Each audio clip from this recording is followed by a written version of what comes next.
Doing minor 7 chords today, and I love them. I love all chords, really. I can't really choose a favorite. Sometimes have favorite voicings of the day.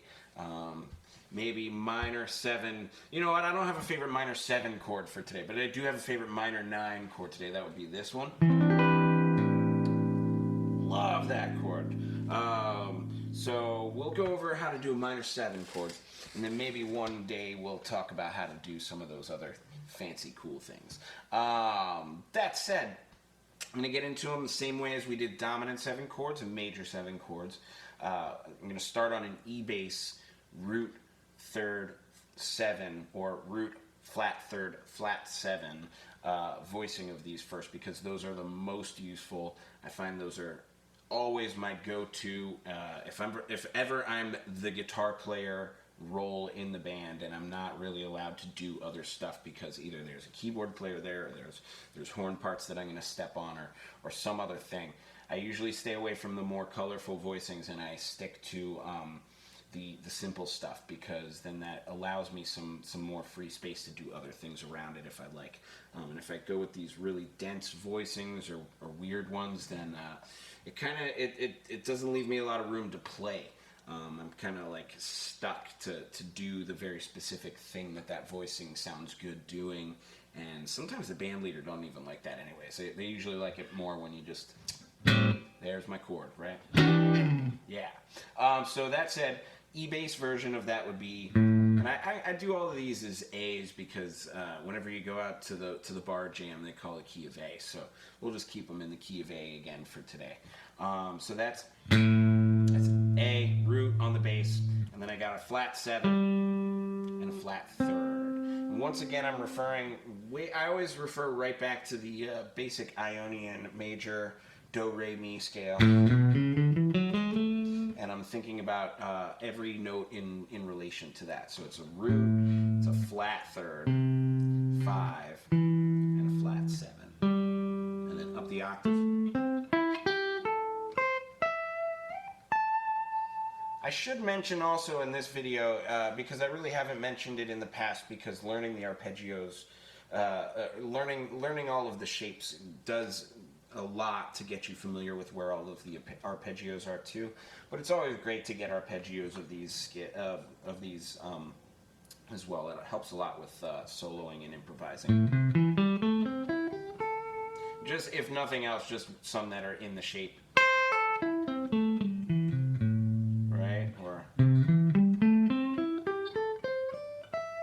That had an 11 in it, sorry.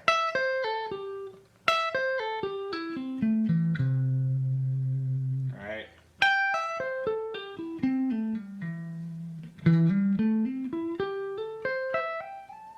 And then I'm back up with the octaves. So just knowing some of those, and maybe even being able to do a 3 octave.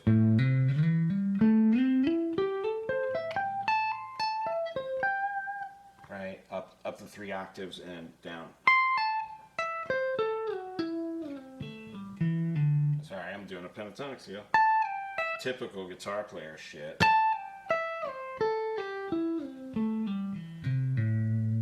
Right? So just being able to go up and down cleanly through that the arpeggio is always a really, really useful thing to do. And again, it's just 1, flat 3, 5, flat 7, repeat until you run out of frets.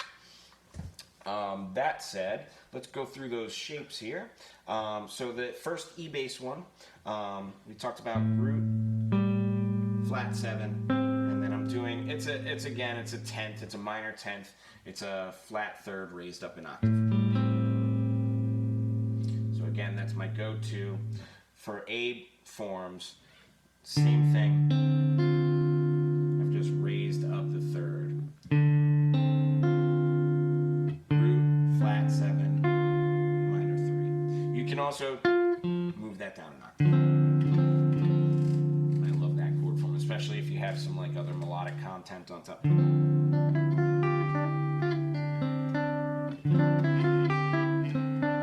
Right? Okay.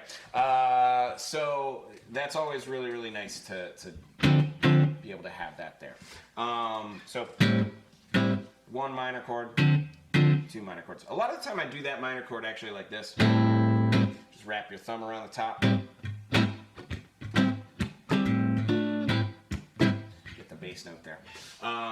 But that's how I'm playing that, and that allows you to get the 5th in there, so just by barring. That said, that is my first shape. Root 7, sorry, flat 7, flat 3rd, 5th. I'm just gonna go by, we know that it's root, flat 3rd, flat 7, but I'm just gonna go by root 3, flat, root 3rd, 5th, 7th from here on out here of this video.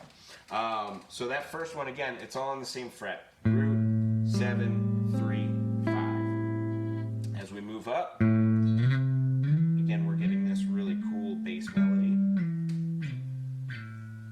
So I like to try and notice that and preserve it and appreciate it. So the second shape here is the 3rd in the bass. So 3, root, 5, 7.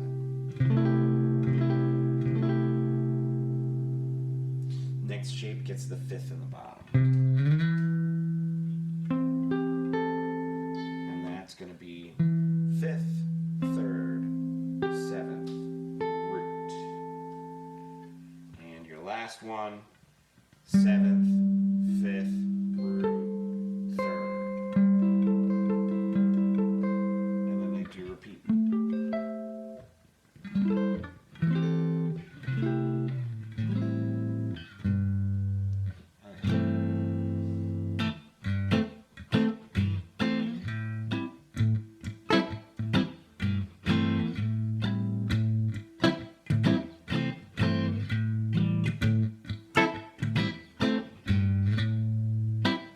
So you can kind of apply those melodically as well. So that's all the forms on the E bass. A bass, again, I'm going to start on the 3rd because I find them easier. Now, again, I've said this in a bunch of my other videos. I'm going to kind of leave this out for the time being because if you learn all of these, then you'll learn that a lot of the notes can be put in other placements. For instance, here, I could take this 5th and move it down the octave. That. And that's a rather nice voicing. I actually really like that one. So I would never ever poo-poo anything like that. I just found that this kind of sits nicest for my hands, and it works really, really well on the instrument. So that said, the same thing happens here. You're going to see that I'm going to play the 7th here. You could absolutely move that down an octave, play it there, and that's great sounding. A minor. Awesome. I just am going to prefer this one personally myself. I just like it. So that said, let's get into those forms. We're starting with the 3rd on the bottom, and that's just because it's as low as my guitar will allow me to do these inversions in this tuning. So that said, it's 3rd, root, 5th, 7th. Then again, I'm moving up to the 5th, and I have 3rd, 7th, and I really do like this one again with that root. Move it down an octave. That's your chord. That's a great chord. I'm not going to knock that, but that's what I wrote in my packet just because I happen to like that.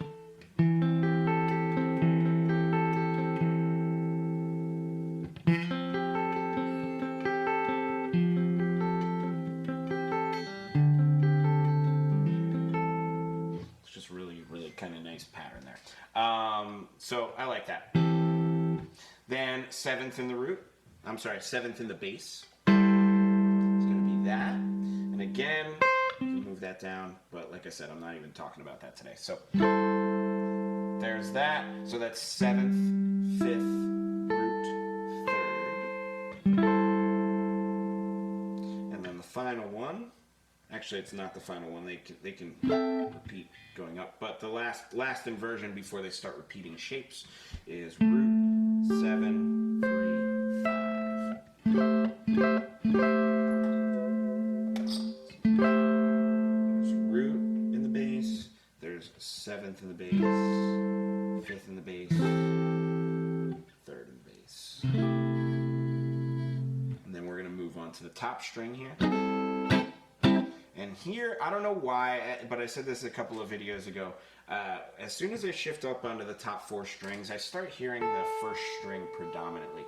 Maybe it's just because it's the highest, but I don't know. We had a highest note in all the other chords too, and I still don't. I don't think that way about them mentally as much. But there it is. That I kind of think is that as being the target note. So there's your root. So that is root, 5th, 3rd, 7th, right? Then they're shifting up. 3rd on the top, 7th, 5th, root. 5th on the top, root, 7th, 3rd. And then we get the 7th on the top. 7th, 3rd, root, 5th. And then they repeat.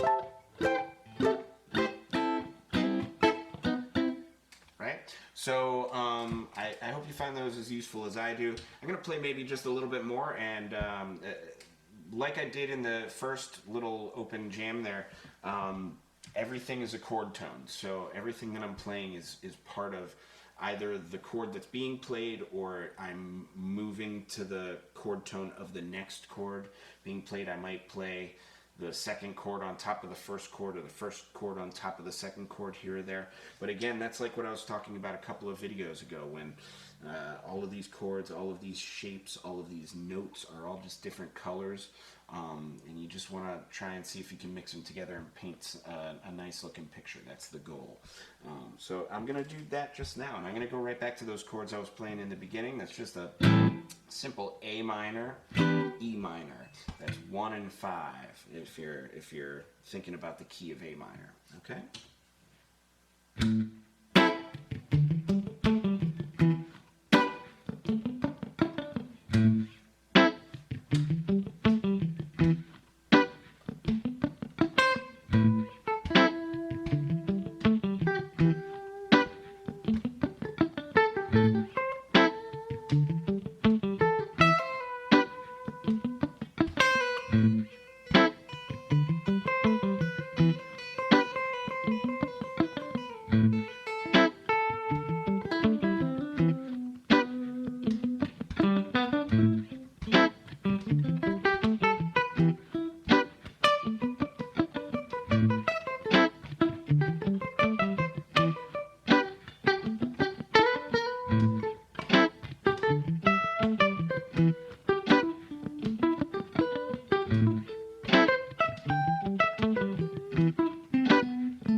So, hope you like what you're doing. I think you can really do it like if you practice, you can do a lot of these things just like that, and you can just maybe even practice with a metronome or a backing track of some sort.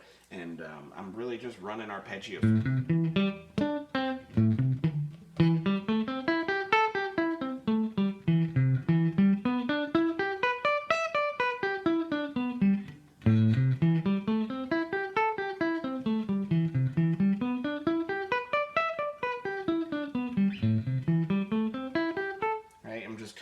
through them. And then I also really like to notice where the notes that are in common are. Like, is really close to this, right? And then this would be A minor,